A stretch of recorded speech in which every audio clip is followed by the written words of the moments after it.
nous tous les êtres humains, quelle que soit notre religion, notre couleur de peau, notre âge, ce que nous avons prévu, nous sommes confrontés au changement climatique. Mes amis, il est commencé. Ne vous demandez pas si on va pouvoir l'arrêter.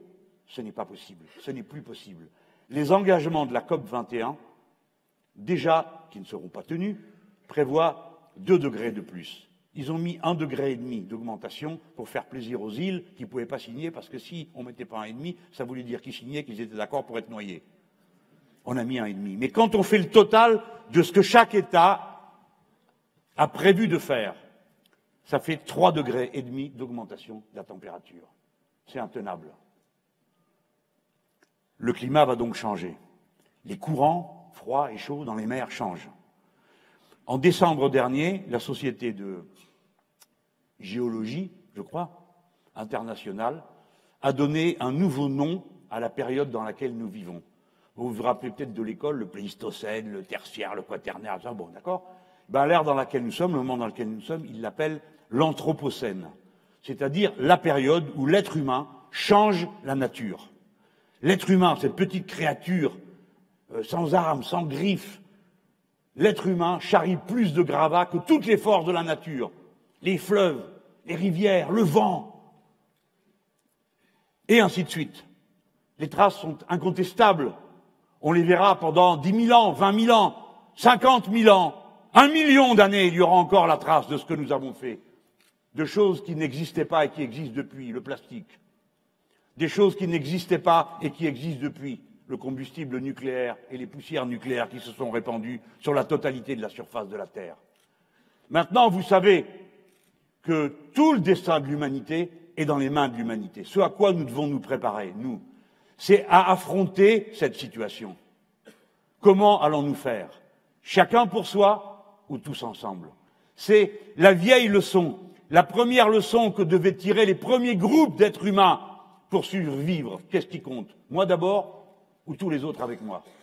Cette grande question qui partage les tenants de la compétition tout le temps et les tenants de la solidarité revient devant la scène. Vous ne pouvez pas être réellement écologiste. Et vous l'êtes tous. Ce n'est pas une carte de parti écologiste, c'est une conscience. Nous ne le sommes pas si nous ne tranchons pas cette question-là. Il n'y a pas de capitalisme vert. Le problème du capitalisme vert, c'est la couleur. C'est que le capitalisme ne peut pas être vert. Ils ne peuvent pas faire l'accumulation.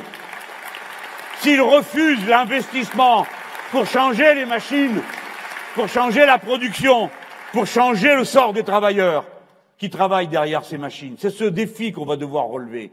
Alors moi je vous dis, si nous, la France, nous changeons de cap, si juste nous faisons ça, une constituante et ensuite la planification écologique, ce que nous allons faire, nous les Français, parce que nous sommes une grande puissance technicienne, je ne suis pas en train de faire du nationalisme, c'est pas ça le sujet.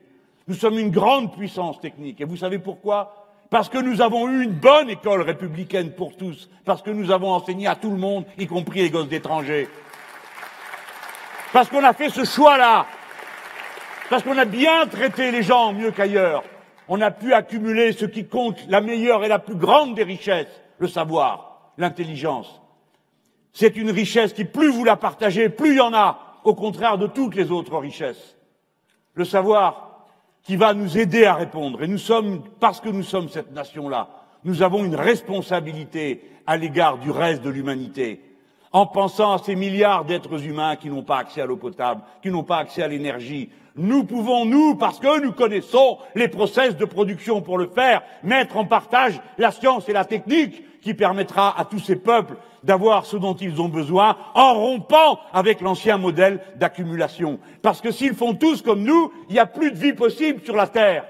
Et donc, pour que la vie continue, il faudrait que mécaniquement, on continue à les exploiter, qu'on continue à les rabaisser. Parce que s'ils se mettent au même niveau que nous, pour avoir le même nombre de voitures par habitant, le même nombre de produits qui servent à rien, la planète va mourir. Voilà pourquoi il y a un lien entre l'idée de sauver la civilisation humaine, le paradigme écologique, l'idée d'avoir cet objectif, et la République qui consiste à dire nous faisons ce qui est bon pour tous. Comme nous sommes cette nation, nous pouvons rompre le cercle infernal dans lequel nous sommes. Vous avez vu quel président ils ont élu aux États-Unis d'Amérique. Ils croient que le réchauffement climatique c'est une invention des Chinois. Et ainsi de suite.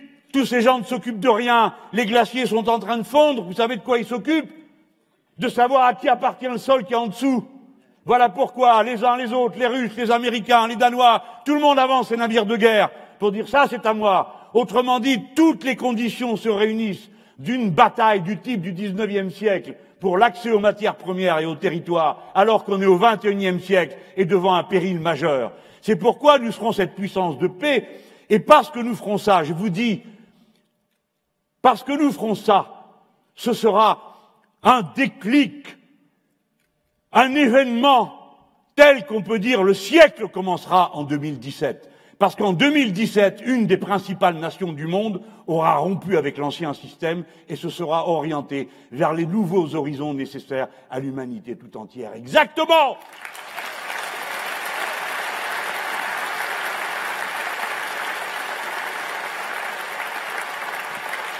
Voilà à quoi je voudrais passionnément vous servir. Je suis votre porte-parole, je le vois bien puisque vous applaudissez ce que je viens de dire. Vous savez comme moi que c'est le plus urgent. C'est à ça que vous voulez qu'on travaille. Vous ne voulez pas perdre votre temps à des querelles secondaires pour éliminer ou choisir entre des individus qui racontent la même chose et qui de toute façon sont incapables d'imaginer un autre monde.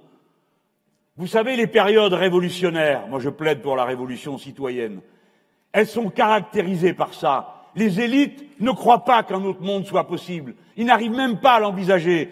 Ce ballot de Louis XVI n'arrivait même pas à imaginer que ça pouvait être un gouvernement du peuple. Ça lui venait pas à l'esprit. Il n'avait jamais connu une chose pareille. Il croyait qu'il y avait des rois, des évêques et des machins, tout ça pour maintenir le système en place, jusqu'à ce que tout explose. Ne comptez pas sur leur prise de conscience. Ne croyez pas qu'ils vont comprendre un jour ou l'autre. Ils ne comprendront jamais. Ils ne peuvent pas.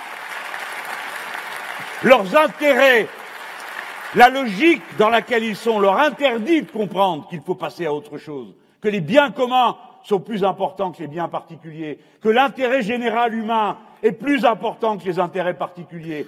Ça, il n'y a que nous qui pouvons le faire. C'est pourquoi je vous dis, on commencerait le siècle de cette manière. J'allais vous dire, en pensant à d'autres événements qui se sont passés dans le passé, que quand un engrenage mortel se met en route, rappelez-vous ce qui s'est passé avec la Première Guerre mondiale. Seule une intervention populaire rompant avec tout a permis que ça s'arrête. Parce qu'ils ont eu tellement peur de voir les soldats qui voulaient plus monter, sortir de la tranchée, tirer sur les autres. Parce qu'ils ont eu tellement peur quand ils ont commencé à voir qu'il fallait les fusiller pour les obliger à obéir. Parce qu'ils ont eu tellement peur en voyant que les Russes étaient soustraits à ce système abominable qu'ils ont été obligés d'arrêter et que quelqu'un a fini par capituler. Eh bien nous, il faut qu'on leur fasse tellement peur en prenant tranquillement, par la démocratie, par les urnes, une décision politique majeure. Nous allons changer le monde. Et nous allons le faire en changeant notre pays. Voilà par quel bout on prend le problème. Et c'est pas trop pour nous. C'est pas exagéré. Parce que le jour où nous le ferons, vous verrez que des milliards d'êtres humains se tourneront aussi vers nous et regarderont comment nous sommes en train de faire. Parce qu'eux aussi, ils veulent pas qu'on dégueulasse toute la planète. Eux aussi, ils veulent que leurs enfants aient droit à la beauté d'un matin qui se lève, d'une eau qui coule dans la rivière, d'une écrevisse qui s'y trouve, parce que toute vie n'a pas été détruite